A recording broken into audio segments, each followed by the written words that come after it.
Next one is how to choose RTOS. So what is RTOS? It is real-time operating system designed for embedded systems. Now let's see. The decision of choosing an RTOS for an embedded design is very crucial.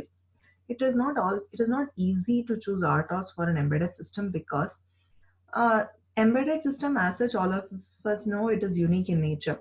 So the requirement of each embedded devices will be unique. So the autos designed for such embedded systems also will have their own characteristics. So it may be different from one embedded system to another embedded systems. Now, a lot of factors need to be analyzed carefully before making a decision on the selection of an RTOS. These factors can be either functional or non-functional. So now the following section gives a brief introduction to the different functional and non-functional requirements. So now we will see there are two different requirements here, functional and non-functional requirements for choosing an RTOS. So let's start with the functional requirement. Now the first requirement is the processor support. It is not necessary that all RTOS support all kinds of processor architecture. So it is not that whenever we design an RTOS, it is not mandatory that it supports all types of processor architecture. So before choosing it, we have to see whether that particular RTOS is compatible with the processor what we are using. So that is very much important. So processor support is important. Since RTOS uh, uh, it is not a generic operating system. So first and foremost, we have to ensure whether it is supported by the processor. That is a process supporting RTOS and whether the RTOS can run on that particular processor. Let's go to the next topic. Memory requirements. This is another important requirements. The OS requires a ROM memory for holding the OS files, and usually it is a non-volatile memory like flash. That is, usually the OS will be present in ROM memory, and definitely it does require some amount of RAM also for loading the OS services. So memory requirements are there even with respect to uh, embedded systems also. But one thing we have to understand, embedded systems are memory constrained, means unlike your desktop systems, the memory will not be in terms of GBs or not even MB. Many a times it will be in terms of KB, kilobytes. So it is essential to evaluate how much is a minimum requirement of RAM and ROM for that particular RTOS. So minimum how much of ROM and RAM is required for that RTOS is must be um, analyzed before choosing the RTOS. Now, the next type is the real-time capabilities. Now, again, it is not mandatory that the operating system for all embedded systems need to be real-time, and all embedded operating systems are real-time in behavior. So it's not mandatory that the operating systems used in embedded system all the time it is real-time. Means it is working on some timing constraints. May not be in some applications. It may not be. So, so the task and process scheduling policies plays an important role in the real-time behavior of an operating system. So the only thing in case of real-time behavior, it is the scheduling policies, or it may have a real-time capability with a limited, uh, it may require a limited features. So everything is depending upon the scheduling policies in the real-time behavior.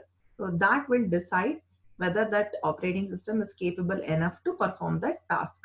If the real-time behavior is not required, then we can just we may not opt the scheduling policies at all. Now let us go to the next one, kernel and interrupt latency. The kernel of the operating system many a times may disable some of the interrupts when it is executing some crucial services. Means though there is an interrupt, the kernel may just disable it.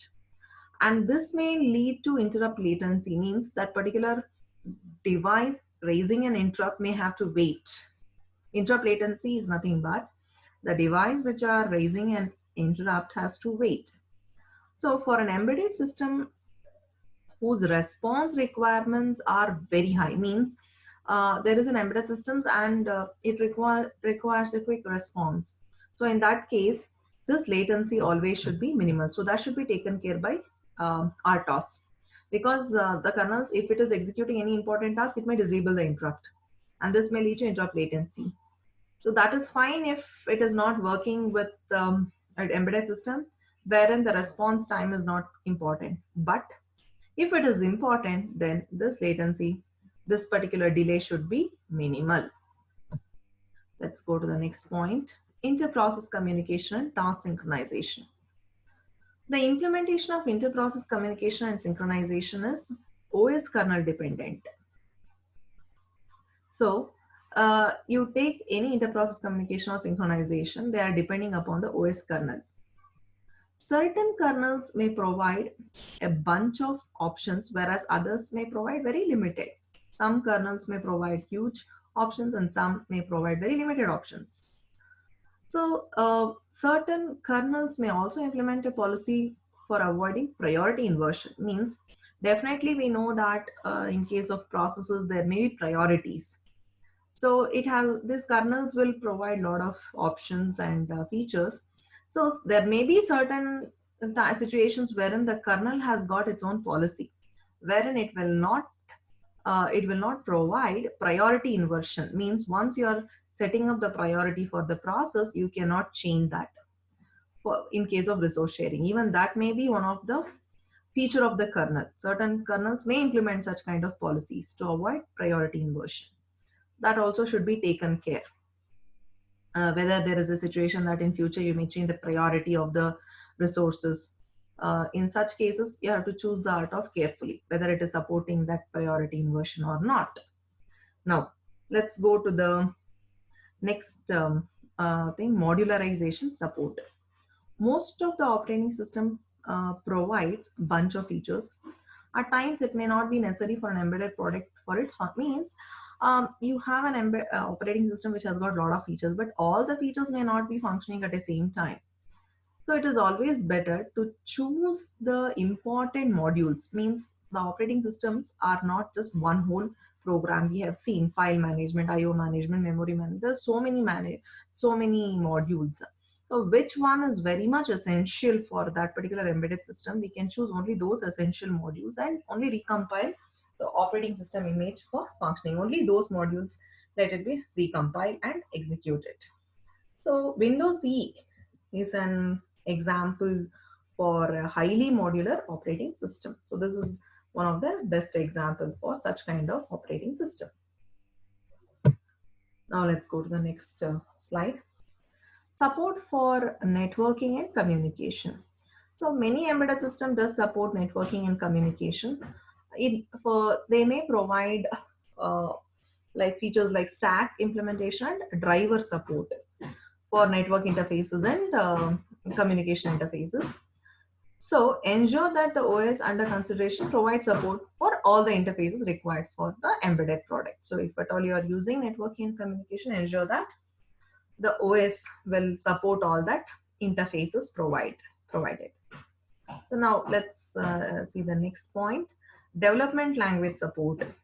So certain operating system include the runtime libraries required for running applications, written in languages like Java and C Sharp. So many a times the operating system for embedded systems may require some applications. Means they want to perform some task using Java or C Sharp.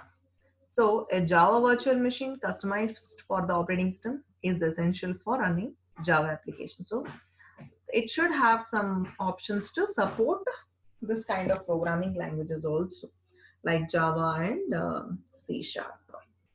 So now let's go to the next requirement. So far, whatever we discussed was functional requirements. Now we will discuss about the non-functional requirements. What are non-functional requirements? Now let us see. Custom developed or off the shelf means, what do you mean by custom developed? I think you would have come across an SC. Custom developed means you're taking the requirements from the customer and developing as per their needs. You're totally customizing to their requirements. and the other one you're developing some product which is general. It is not developed keeping one type of customer in mind. So that is general. So custom developed means you're taking the requirements of a specific customer and only you're trying to fulfill the requirements. So now depending on the OS requirements, it is possible to go for the complete development of an operating system suiting the embedded system needs, or use an off-the-shelf readily available operating system. Now we have a choice. Either it is possible to go for the complete development, means you're taking the requirements from the customer and you're developing the OS from scratch. That is one possibility. Or you can go and buy already which is available in the market, readily available operating system.